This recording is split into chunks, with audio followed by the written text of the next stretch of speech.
Hello and welcome to today's webcast, Bridging the Entrepreneurial Generational Gap.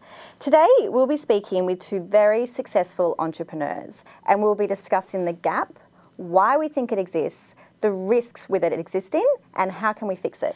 So first of all, I'd just like to introduce you to our two special guests for today. We have Julio De Lafitte from JDL Strategies, how are you? And Sebastian Eckersley-Maslin from Blue Chili, how are you both? Very good. Nice to have you here. So clearly we have two different generations here. So I'm the older one. Yeah, it's a visual representation as well. We have Julio, and you're representing the established generation. So you've been there, done that. You created a successful business over 20 years ago now. Does it feel like that long? No, it feels like it was just yesterday, actually. And then we also have Sebastian, and you represent the emerging generation. So the innovators, the people out there who have the vision and the next big thing. So first of all, Julio, I'd just like to start with you and just want to set the scene and position yourself. Can you tell us a little bit about JDL, why you created it, what it does, Sure. and how it all came about? I came to Australia in 1988. They said there was a recession, and I came here and then told me that inflation was 12%. Mm-hmm. Inflation in Brazil when I left was 300%. Wow. So when I got here, I was 20 years old, and so I had an economics degree. I went ahead and did a business degree, and then I went into the financial services industry. And I built a company, JDL Strategies, and it's been just nothing less than a stellar conversation. First and foremost, people want integration. Yep. They want to know how to minimize the tax, how to minimize the debt, and how to get ahead in life by accumulating assets. So we got to the future first. We were ahead of the curve by disclosing commissions to clients in full. And rather than treating clients as people we want to sell stuff to, by treating clients as associates. Like the moment that you're my client, you're no longer my client, you're an associate of mine. Yep. And we grew JDL now to a national footprint. So it's been an incredible conversation. I'd just like to say that Australia is wired for people's success. So as a background for business, Australia is an incredible country. And would you agree with that, Sebastian? Founded Blue Chili, it is quite common. A lot of people know about it. Is that your take on things as well? Yeah, we've got a very healthy ecosystem for being able to create new companies, and that's ultimately what Blue Chili is about. Blue Chili is an organisation that co-invests in early stage companies by empowering non-technical entrepreneurs, people like you guys who have a fantastic idea for a new business, but don't necessarily have the technical skills to be able to code and pull it off. And what we do is we bring all those technical skills to you as our investment. We have a development team here in Australia that builds every single one of our startups, and then we help all our companies, our new companies, grow, reach corporate traction, get market share, and then ultimately raise capital through third-party funds, but also through our own venture capital funds that invest that money. So ultimately what Blue Chili is about is investing in ideas and innovation and people, just like with JDL, it's all about the people. And what we aim to achieve is to be able to do this 100 times by 2016. Yeah, so you're working with these emerging entrepreneurs every single day, I guess. Every single day. And they're bright-eyed and bushy-tailed, ready to go. It is amazing. Yeah. So I just want to touch on this gap that we all speak about, and I think it's becoming a lot more common now as we do see so many successful startups coming in the land of opportunity. So obviously you think the gap exists, Julio. Sure. Can you just enlighten us? Why do you think it exists, and what is the gap that everyone speaks of? It's a great conversation, and a conversation worth having, because once upon a time I was a young guy trying to start a company, and I had the first employee, then I had 10 employees, and off we go. But now I'm 46, and I'm very clear, very clear, that the people that Sebastian hangs out with, they are defining the future. Yep. They really are defining the future. So how do we stay relevant, or even better, ahead of the curve? So the gap is this: people that have been successful in business, they didn't become successful for nothing. So there are, work ethics, opportunity, a bunch of other conversations that anyone who is successful, they have in their DNA. Yep. And it's this new people coming through, and they are inventing the future, but they're almost as if they're not communicating. They're not talking to each other. So for me, I want to hang out with Sebastian because the way he sees the futures, he doesn't see it through my lenses. He sees through his lenses. Perhaps he's aware of technology that is emerging, like for me, I don't even know exists, where he's creating them. Yeah. Right? So the two of us hanging out together, he says, hey, I know of this technology, and I go, hey, I know of this need. So getting together is an incredible, the gap really is about the senior entrepreneur that has acumen and success, maybe becoming irrelevant really fast, and they don't know it. That is what the danger is when they don't know it. Yeah. They're too busy being busy, right? And yeah, and we often talk about this, absolutely, yeah. And Sebastian, would you say the people that do come to you, as Julia just said, they have this vision, they have these ideas and they know what they want, but they don't necessarily have the financial backing or the distribution channels or the acumen that Julio has been talking about? Yeah, and I think it's important to point out that the gap is not an age gap. The gap is a sort of an approach to risk and an acceptance of risk gap. It's definitely not an age gap, even though I am a few years older than Julio. The thing is that what I see is that if you look at what defines, say, a corporate or a larger company, more established company, they've got three key sort of things that define them. So generally, so one of them is they're quite fat. They've got large cash reserves, and they've got those cash reserves because they're successful, and they're successful, they're profitable, so they're accumulating wealth, and they've got this money sitting there. The second thing is that they've done that because they have large distribution channels. They've got access to customers, right? If you've got a large customer base and you're successful and you're profitable, you invariably end up building a large portfolio of cash reserves. Okay. The third thing, though, which is perhaps the most crucial, and this is what we're talking about here about innovation, is because they have shareholders, they're inherently risk adverse because the governance structures and the board structures are all designed to protect shareholder value, which means it's a lot easier to say, no, we shouldn't do something because we've got this nice steady growth path here and we're profitable, rather than saying, let's take the plunge, let's spend this money, let's do this innovation, let's do this crazy thing, knowing that there's an 80% failure rate or a 90% failure rate. We're not going to do that. Startups, on the other hand, or early stage companies and entrepreneurs, are quite the reverse.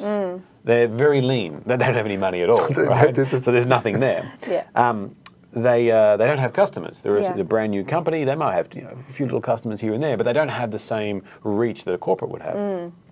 But fundamentally, because they've got a very small shareholder base, and usually it's investors that are that accept the risk these guys are innovative and may fail, because they have that, they have a very healthy approach and appetite for risk, and importantly, a cheap appetite for risk.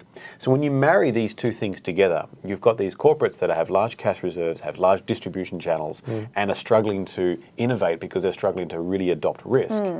Startups who need distribution, who need capital, but have that risk tolerance, you've got this beautiful partnership. Absolutely. Yeah, exactly. Why isn't it happening then? It is happening. That's why we're here. That's right. We are causing this. That's where Unstoppables come to be part of this. We're starting to address the gap. Like, I see right now, quite some of my associates, some of my friends, clients, there are people right now, Sarah, spending millions of dollars in their thinking and their strategy, all again, channels of distribution, shareholders' ideas, and yet they're tracking towards a future that one of those startup companies may make obsolete like that. So we know of, I can start quoting for you now 2 or 3 cases of this, where there's solid companies, well-established, good management skills, everybody, and then the management, they're talking about not being aged and so on, but the management is looking towards the future with a conservative eyes, which is like, I want to be secure. Where at the same time, this disruptive or innovation, right? These guys may come up with a concept, and how do we get those two people to mix?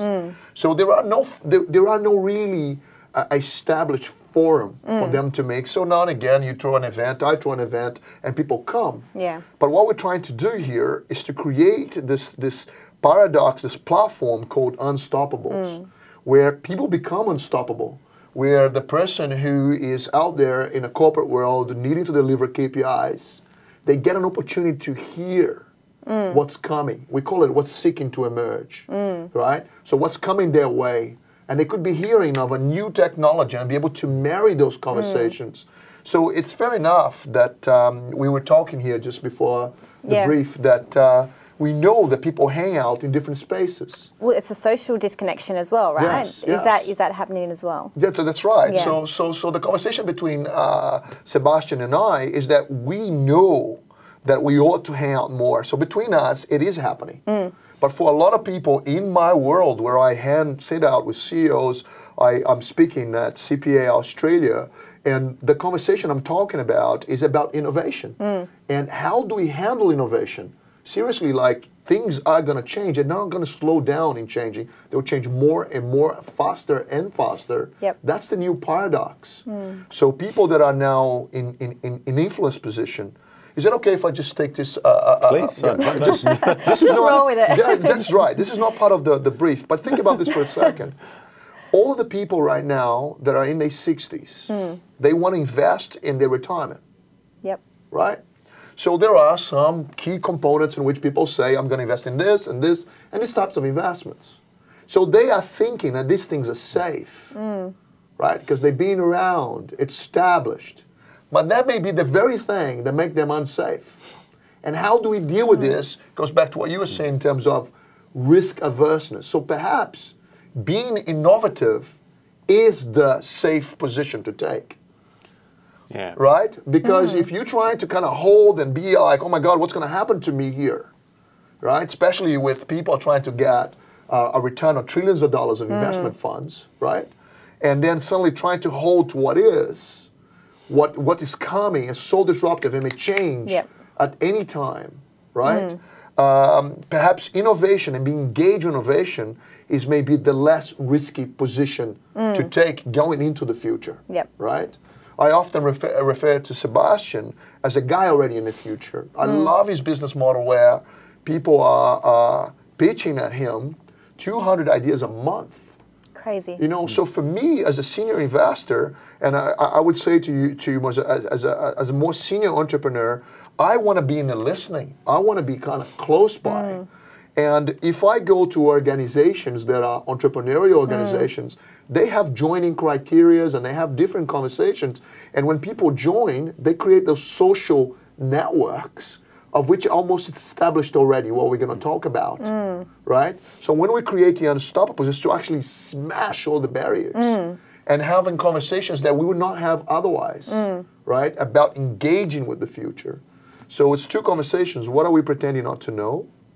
And what is seeking to emerge? He lives in what's seeking to emerge, and I love his model, love it.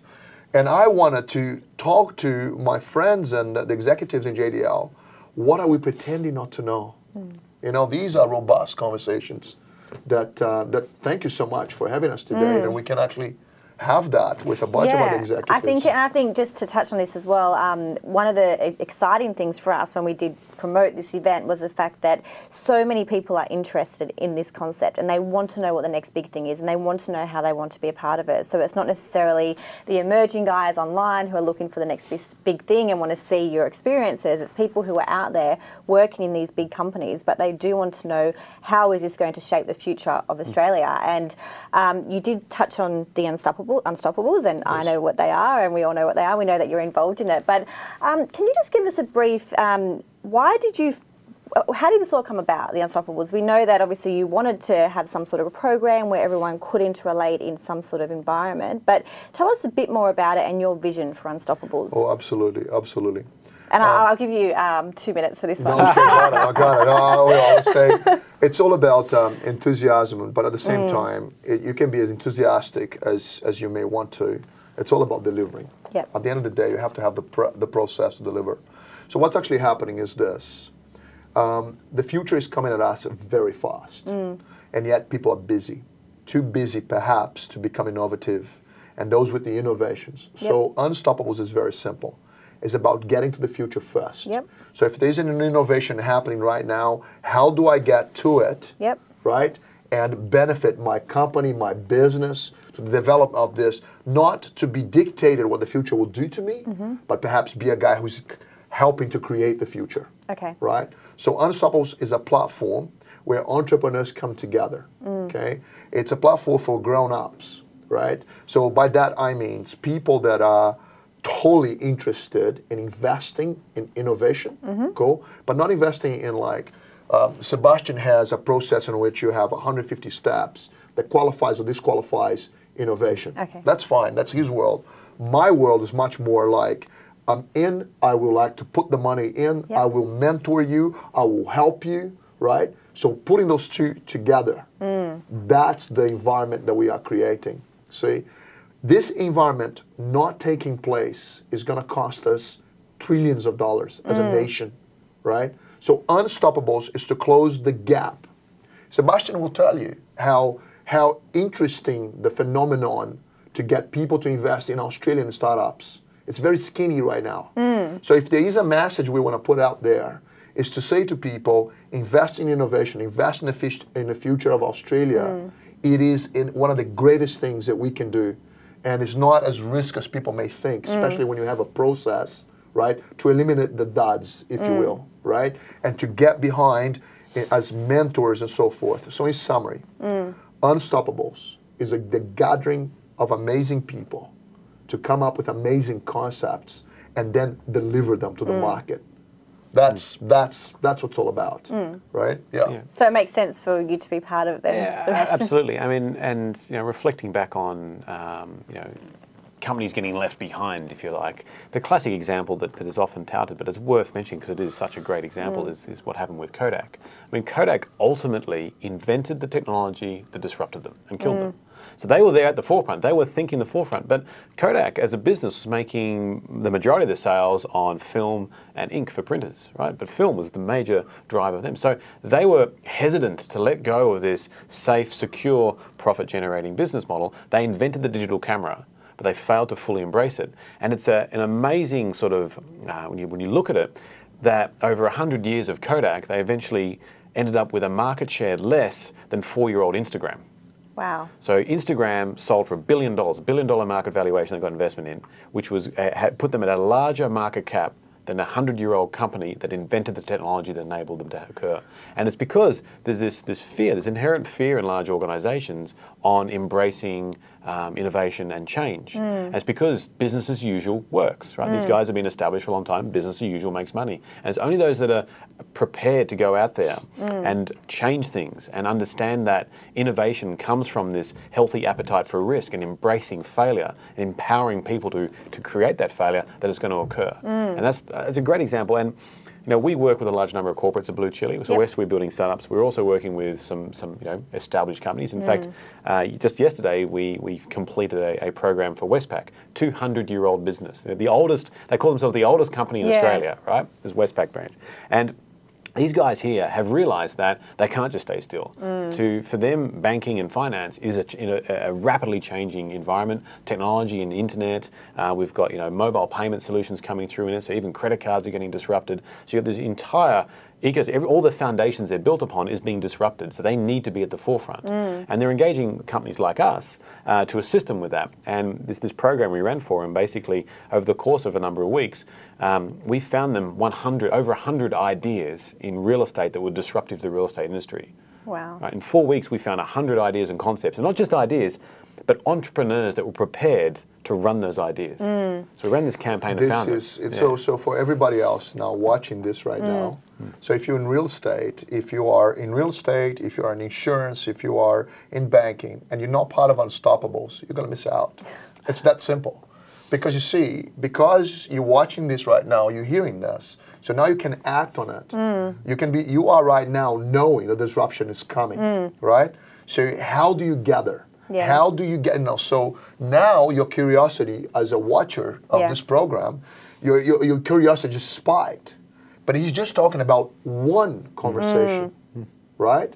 So I'm sure that if we're to sit and go, hey, we want to disrupt that industry or that conversation inside of Unstoppables, that is what's going to happen, right? So when banking friends, platforms come to us and say, well, explain to us what Unstoppables is all about.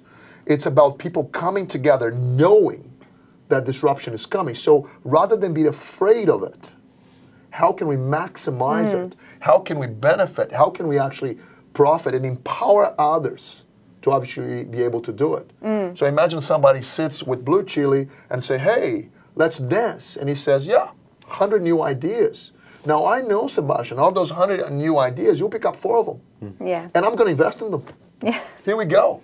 But here is the conversation that perhaps these guys need to watch. When we come about Unstoppables, Unstoppables is not about just a gathering of entrepreneurs and helping them to manage their business. There's other organizations that do that really well. Okay, Unstoppables is about getting to the future first. Yeah. Okay, being aware of what's going to impact your business, and it may hit you hard. Yeah. You know, so we're talking about Kodak connecting into digital cameras. Now think about digital cameras. Digital cameras, baby, they're gone. Now we're talking about phone, right? The cameras are now on the phone. Now I'm going to tell you something else. What about cameras on the phone be already gone? Because we already know of the integration between glasses. We already know that in 2 years from now, there'll be no phones. There'll be glasses. We're already onto it now. Right? Where Sebastian and I were talking, we have a friend who is inventing, literally inventing, a digital accountant. A guy through smart technology, right? He's actually inventing, and like, so how do we deal with this? So everyone that's watching that right now, who's a bookkeeper, like, whoa, what's my future like? Yeah. What's my future like? This is what Unstoppable is all about. So you guys are having the conversation, which is great, and obviously we're encouraging people to be part of this conversation out there. But you guys touched on risk quite a fair bit, and we spoke about Kodak, and I think you just need to think of your Ubers and your quick Netflix and stuff like that, and see, you know, disruptive technologies and what they're doing to industries out there. What are some other risks involved if we don't start to bridge this gap and close it to the economy on a global scale? What are some other risks that we can? I'll let Julio talk on the global scale aspect, but I'll touch base on, you know, closer to home with startups and entrepreneurs coming forward, because there's 4 main risk areas. This is beautiful. 4 main risk areas for digital technology. And so there's the team, there's the people involved, there's the technology, the underlying technology behind the startup or what you're trying to build. There's the traction, how well you've gone to getting your product into the market, your sales channels, your links with other corporates, and finally there's term sheet, which means capital. The reason I picked term sheet is we couldn't quite find a word that meant money that started with T to keep that alliteration going. If you've got a better word for money that starts with T, let me know. Put it in the chat box. Yeah, please. So we've got team, technology, traction, and term sheets, the 4 fundamental key risk areas.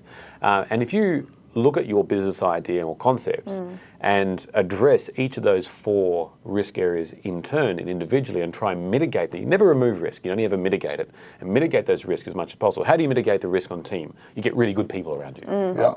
How do you get to mitigate the risk on technology? Well, one way you partner with us, but you get, once again, really good people, or you use proven frameworks to basically outsource as much of the risk areas as possible. So you don't innovate on the areas that don't need to be innovative. Be innovative in the business model, be innovative in this part of the technology, but rely on established foundations to be able to help you focus your attention and energy there.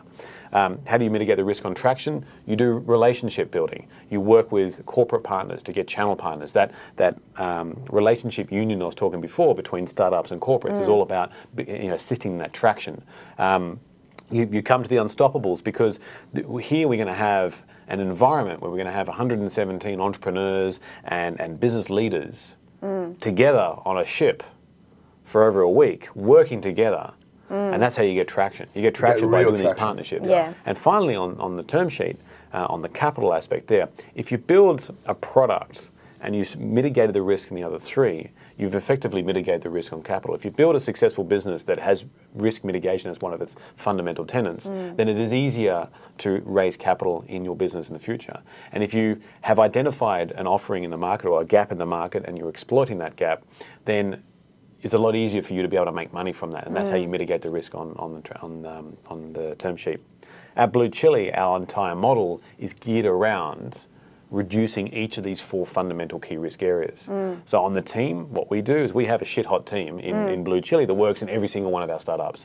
World leading. For example, the guy that bought Yahoo to Australia and founded Yahoo Australia is our head of marketing. He looks after all of our marketing channels for our startups. And I won't go through everyone's credentials, but they're pretty damn good. The next one on the technology, well, we have a framework called chili sauce that we build every single one of our startups on, right? You can see why I like a Brazilian, right? It's fantastic. You guys are just meant to be to work together. And chili sauce is a framework which mitigates all the boring bits. So all the fundamental core technologies are already looked after, already built, which means you can focus the innovation on the exciting part, on the innovative bit. So you imagine, I just want to interrupt this. If you're watching this right now, and you didn't even know that this hot sauce existed, maybe you need to get some of that hot sauce. I'm telling you Can we bottle it? Absolutely. So, and like Sebastian, we need to bring this home to Australia. So I have to interrupt, but when I first became aware of your protocol, I was like, I invested immediately. Yeah. I thought, I'm in. Yeah. You know, because it's mitigation of risks, looking at this conversation. And for every single startup in Australia that we help to be established, Australia will be better off. Yeah. Yeah. Because these startups, they will employ people. They will help us to grow as a nation, you know. And this is incredible. Like, you are absolutely right. Let's bottle up this thing. You know, the hot sauce. It's just so good, and I'm so glad that you mentioned that. Startup idea. Absolutely, you know. Sorry, man. I just No, it's cool. It's cool. Look, and then finally, the tractions with our corporate partnerships and term sheets. We have our own venture capital fund, which Julio's a supporter of, that invests in every single one of our startups that manage to get through the program and are able to raise capital in the future as well. So we follow on with our successful startups as well with real capital. Yeah, it's just amazing. I think it's the sort of thing you sit there, like you said, you're a bookkeeper, you sit at your desk, you don't think about these sorts of things every day, but this is happening. Everyone has a good idea in front of them. Everyone does. And you know what I look for is people from within industries know the industry. That's the whole point, right? You don't have to be a coder anymore to be able to create a tech business. You just have to know it and be able to exploit a business opportunity. And you see this every time, especially in larger organizations. You have entrepreneurial people who have identified something that could be really awesome for the corporate, and they float it up to their boss. The boss goes, "Oh, look, we have to do a business case for that. It's going to take 6 months, and you know, I don't have the budget for it." And you know, invariably, what happens is you get a bit of disgruntled employees. You know, they go, "Stuff it, I'm leaving. I'm doing it. I'm doing it." And then they sell it back. It's brilliant, and we want that to happen. Right? But what corporates need to do is start embracing the entrepreneurs that are within them, and learn how to work with those entrepreneurs. Absolutely. Look, you asked the question about risk, right? And this conversation for me, often people ask me, how come I have so much energy? And how come I'm so go-go? I live in the best country in the world and I know it. So I want you to know, it's a privilege and an honor for me to be involved in so many businesses here. Australia is truly, I keep saying this to people, this country is wired for people's successes. But now let's have a look at it. Let's have a look at the map of the world and start to look at what's going on, right? So we know that China is investing in India, and India is investing in China. What the heck was going on? Well, what's actually going on there where Chinese companies are investing in Indian companies and Indian companies are investing in Chinese companies, right? You start to see the collaboration and the new technologies coming in there. Everybody's aware of Silicon Valley, cool? Everywhere is aware as well of a bunch of other initiatives. But Australia is starting to lag behind. It really is. So, look, I don't want to be controversial, but I must say this.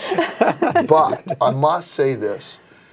I would like to start asking governments to get serious about, you know, taxation laws in Australia for startups. Just there are some other simple models around the world that are very, very good, right? So at least for startups. So have an archaic tax system. You know, this has to rise. So the idea from a mom and dad investor into a startup, or from a superannuation perspective, from a return perspective, from a buy-in, buy-out perspective, and 30 cents on a dollar taxation on a new company, it may be a killer. So this conversation alone, so more entrepreneurs, I'm so glad we're having this, because more entrepreneurs start to talk about it, then we can go to governments and say, hey, this is not unreasonable.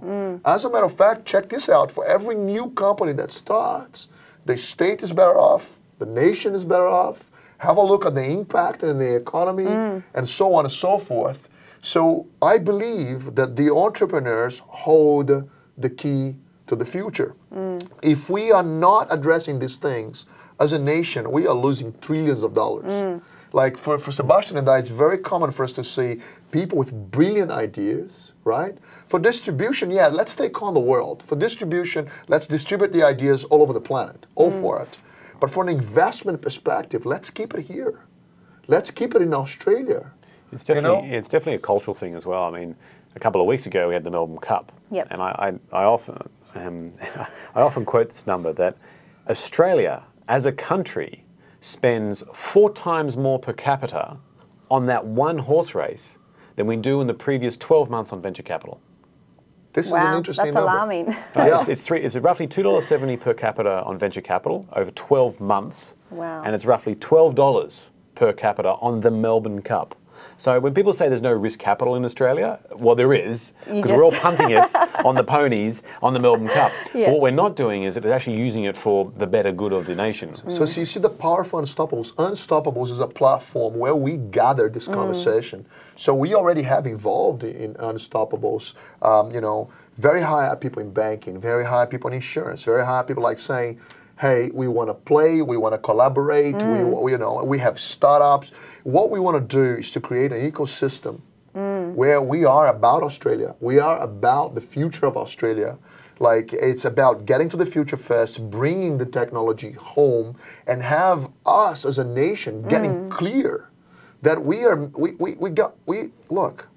got everything here to actually be incredibly powerful in this corner of the world.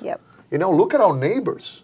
Look at the distribution channels at our door. And so let's be very clear. We have clever people here. We just need to get more people understanding that investing in startups is not as risky as they may imagine. Cool? That there are processes, and let's call them sources, right? Let's call them hot chili sauce. There are processes to mitigate that.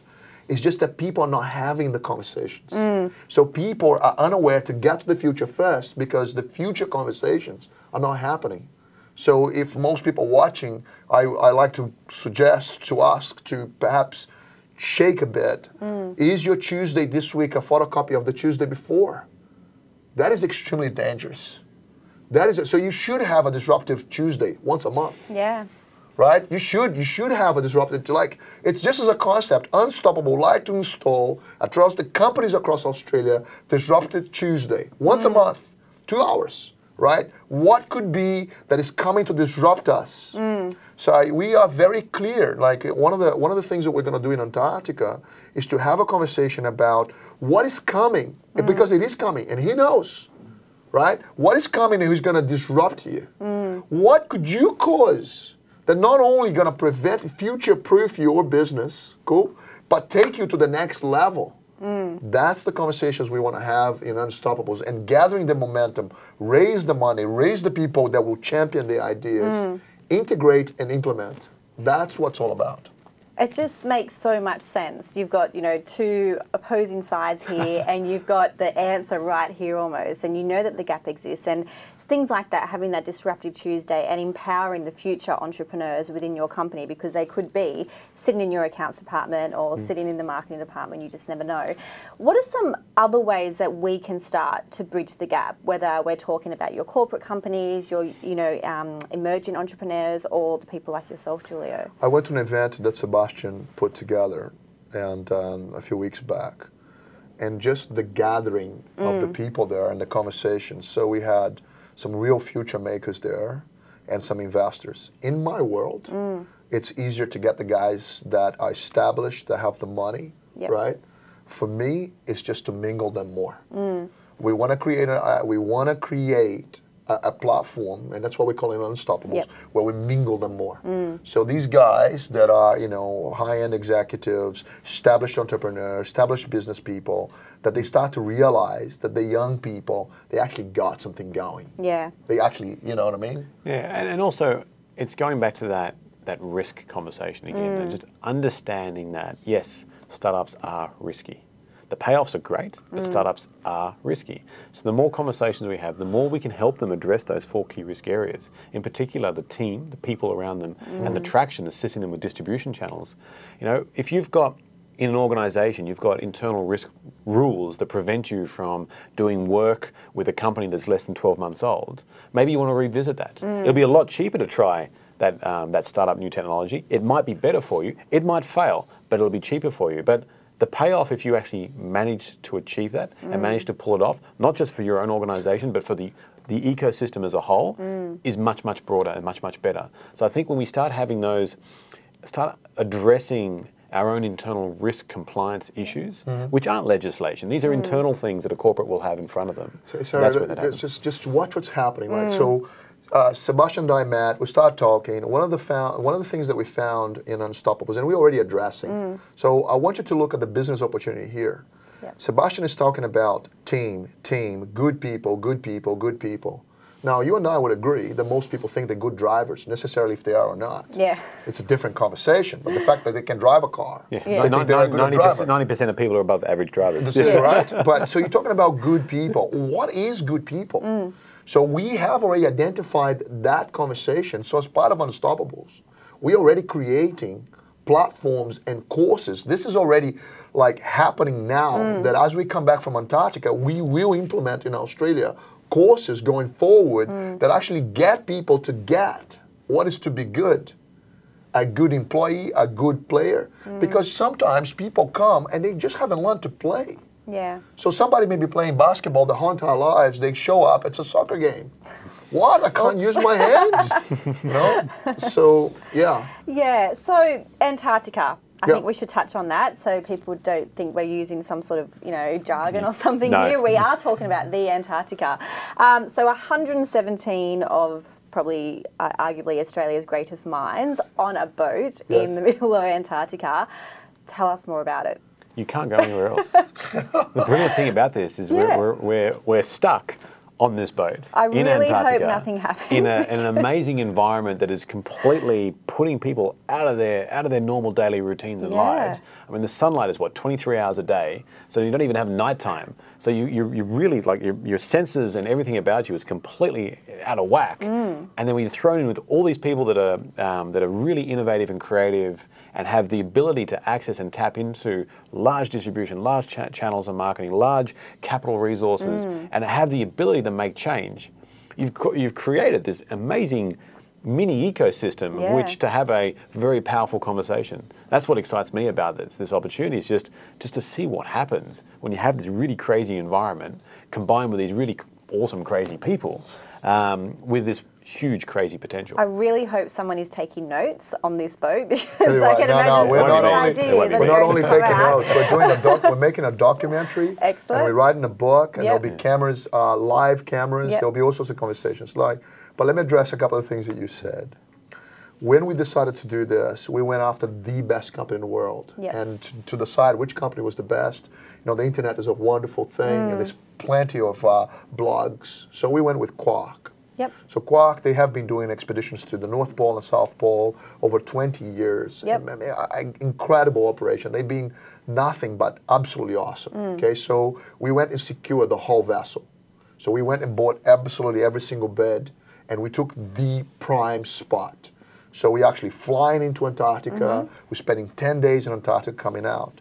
Inside of that conversation, there's 117 entrepreneurs, but I want you to imagine every single of those entrepreneurs represent a minimum of 2,000 people in their networks. So sometimes people make the confusion to think it's just 117 people. If you start adding up the zeros at the end, talking about channels of distribution, right? Just the moment in which we started this conversation called Unstoppables, right? Other businesses are already taking place. People are introducing people. Companies are being created since we started having this conversation in March, right? So in terms of something happening, nothing has happened to any of the voyages from Quark in the last 20 years. It's not going to be the ours, right? That's going to happen. Yes, we have also some incredible facilitators that will come on board And what the facilitators are about is about engaging us, right? We're going to be running problems. Like, we want to say, and this is going to be some of I don't want to say here, it's going to happen on the boat. There will be a couple of conversations which we will say, hey guys, this is a situation, this is, because I believe the entrepreneurial mind will look at a problem, solve it, make profit out of it, you know, and everybody's better off, right? So there'll be so the idea of being in Antarctica is everybody's better off, right? By the new ideas. So it's time out to be innovative, to perhaps look through other lenses, right? So it's time out to do that. It's time out to sharpen the sword, come home with new ideas to implement, and perhaps new companies, new methodologies, all going to come out of this Antarctica. So when I say perhaps, I want to say to you, it's already happening, and we haven't even gone yet. Wow. Right? This is going to go exponential. Right? We already know, like, the Unstoppables is picking up a force of its own. It is so good to be on the ground, and the amazing people that are already showing up and say, let's champion for this thing. Yeah. So Antarctica was a cool place to go. Right, so excuse the pun, of course. Yes, but we're already planning a trip to the Amazon, right, the following year. So I could summarize for you Unstoppables like this: amazing people going to amazing places to having amazing outcomes. Okay. Right.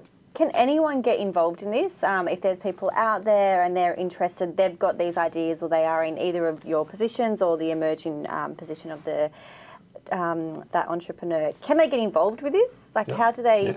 If you've got an awesome startup idea, go to bluechili.com. There's a pitch to us button at the bottom. Click on that.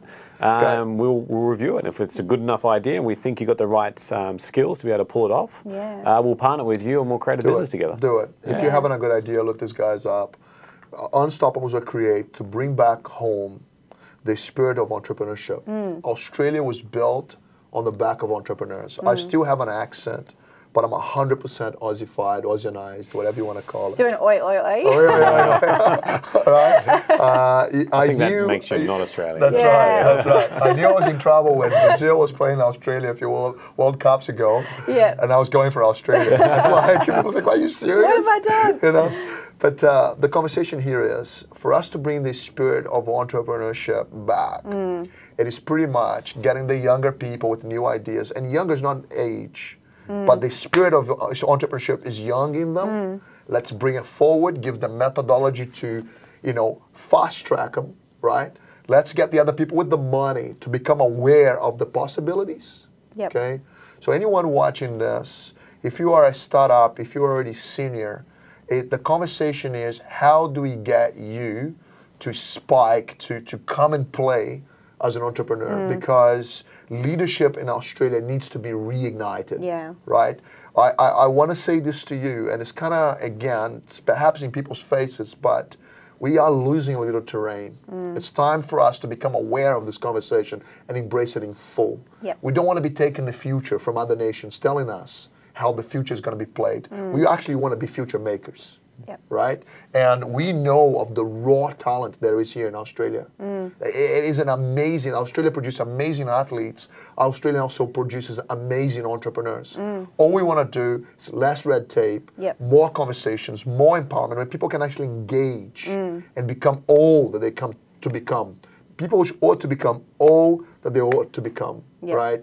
Great entrepreneurs, great business people, and it is in this platform that we're going to bring it. So with Unstoppables, after Antarctica, are there other events throughout the year that you guys are going to hold, networking events, if people want to be part of the conversation? Oh, very much. Or is it just you two just talking? I know, you're like, it's so good to have Sebastian. We have some amazing people already on the crew. And I think I'll tell them. Go for it. Yeah. Okay. We're building a balloon. You heard it here first. How do you building don't you blow up a balloon? No, I gotta say this. The conversation here is this. We really, I'm talking about some of the people been asking us, what is the conversation after? What's the conversation after? So we're gonna go to the Amazon. So we're gonna go to Antarctica first. We're gonna go to the Amazon. So I had some other guys who said, hey, we want to do something serious about charity.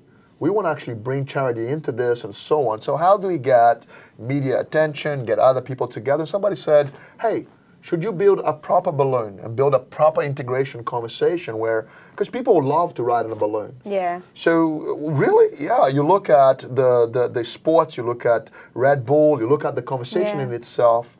So we want to keep this adventurous and yet risk mitigation, right? Keep it safe.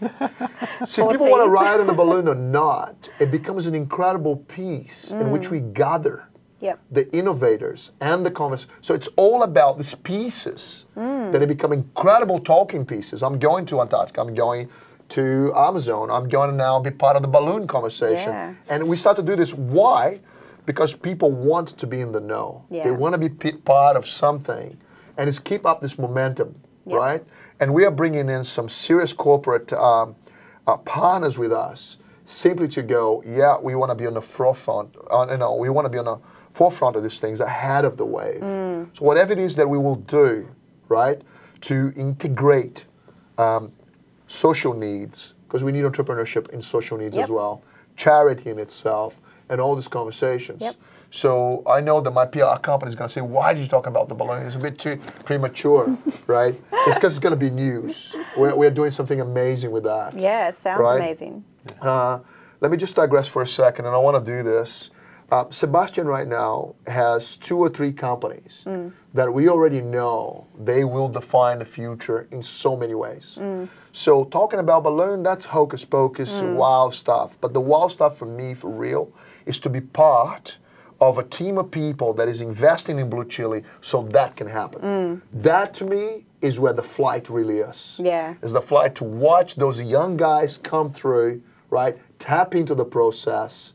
And know that they have support, they have funds, they have access, and people that are entrepreneurs that can mentor and play. That's what the flight for me really is, right? Well, yeah, and you talk about the future, and Sebastian, you're probably seeing everything happen so quickly and everything change at a rapid not as quick pace. as I'd want. Yeah. But what do you think the future generations of entrepreneurs are going to look like? There's a very simple answer to this. Is the future of entrepreneurship is whatever we make it. It's up to us to define that. It's a very simple answer. Yeah. It's whatever we want it to be. And it's up to people like Julio to help and assist with that, correct? Absolutely. Yeah. And again, I would like to also say, take this opportunity to thank all the people inside of Unstoppables already. It was just an idea. It's much bigger than Unstoppables. There's some amazing people really causing the future, as you say. We're having some amazing conversations about defining the future. And is it possible that we can bring education to the young people of Australia about entrepreneurism, take the fear away, get people that are perhaps totally safety-oriented towards their investments to start to become aware that it only takes one little piece of technology to change the way we interface with energy, to change a bunch of other things. The way we interface with money, to change a bunch of other things. When you start noticing insurance companies taking Bitcoin as payment, it may just be a little piece of news on the news, but that's a game changer. When you see people talking about printing in 3D real objects, right? Just a piece of news, but also game changers. And we want to have those conversations. We actually do, right? And beyond the conversations is how do we implement the companies to create the future. So 3D printing, why wouldn't we be masters of the universe as far as that's concerned? Bring it back to Australia, right? So these are the conversations that we can get so excited, but we need the channels of distribution, we need the people with the money, or people with the foresight. I'm sure that as we're speaking right now, people are engaging with their future right now as they sit here with us. All we want to do is to have robust processes to deliver people the future that they want to create. So when Sebastian says it's whatever they want, we want to get behind that. Yeah. That's a great way to end up this discussion, I think. I just want to go to a few questions now because we do have quite an engaged audience online as well. So first of all, from Tony, so Julio, thinking back 20 years ago, if you had someone like Sebastian here right now, what would you have done differently when starting your company? I would have done 2 things differently. I would definitely hang out with Sebastian and say, are there best ways for me to take my products to a wider audience Yep. faster. Back then, I did not have the technology Yep. that Sebastian has at his fingertips now. So what I would have done, I would have played way more into social media, Yep. okay, and engage with my clients from a heart to heart. It's very important because there is when you just want to make a sale, Yep. right? There is a process. But when you want to engage, how do I use multimedia and yet it's not knock on the glass of the window? It is a real connection. Yep. And it really explored this, the psychology and the integration of the technology at the same time. Perfect. And also from Jackie, so how can we get the message to government, so regarding removing or at least reducing impediments in the tax system when multiple reviews of the tax system to this end have failed to achieve change? Great question. It is a question, but things do change. I mean, one of the biggest things that startups have been sort of advocating for the last 2 or 3 years is the reforms to the ESOP program, ESOP being the Employee Share Options Program, where the current and soon to be replaced system means that if I issue shares in one of my companies to Julio here, just because I want him involved, I want his energy, I want his time involved in my business, and my business is worth something, Julio will receive a tax bill on me giving him those shares, even though Julio didn't pay for them or didn't receive and didn't receive any money for it, which means that Julio received this bit of paper that says he owns a percentage of a company, but needs to also pay tax on that. So Julio's actually getting punished for giving his time to me, because even though he's not receiving any financial consideration for it, he has to pay tax on it because the current system for employees looks at equity and options as a source of revenue, and the ATO doesn't sort of see the difference between that and cash. Now that has been a constant sort of stumbling block for startups to be able to employ the right talent at high salaries. They can't afford it. They don't have the money. Going back to those 3 things before, they don't have the money. So the only other currency they have is equity in the business. So come on board with me, build a business with me, and I'll give you a share in that business. The problem is that employees are still getting taxed on that share, which is crazy.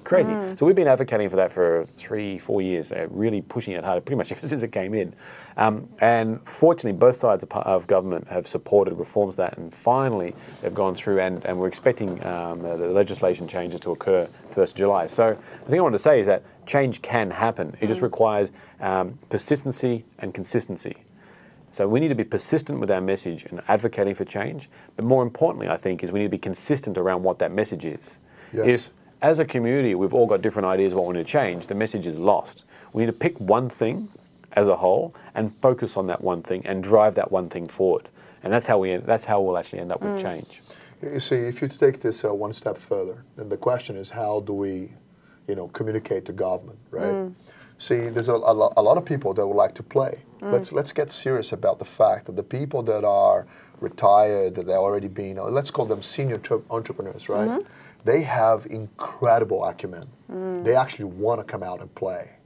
So this change here does 2 things. Allows them to come and play because they want to play. Yep. They still have acumen, energy. They're good at what they do. They are senior athletes of being entrepreneurs, right? Not only that, it also facilitates for people that want to invest. So the whole conversation, I invest my time, I invest my money. So the more startups we have, the more the pressure on the government to change. So what we need to do is to get more companies starting. Yeah. And so there's more pressure for us to say, hey guys, catch on with the times. Let us not be punitive to those that want to start companies, to those that want to invest in companies, and those that want to play, right?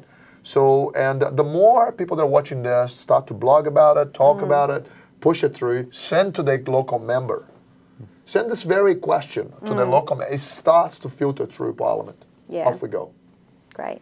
Another one from Anara. So how can a budding entrepreneur, particularly interested in social enterprise, tap into networks such as Unstoppables and the expertise of senior entrepreneurs when there are not available finances to pay for high-end experiences such as Antarctica and some other things available?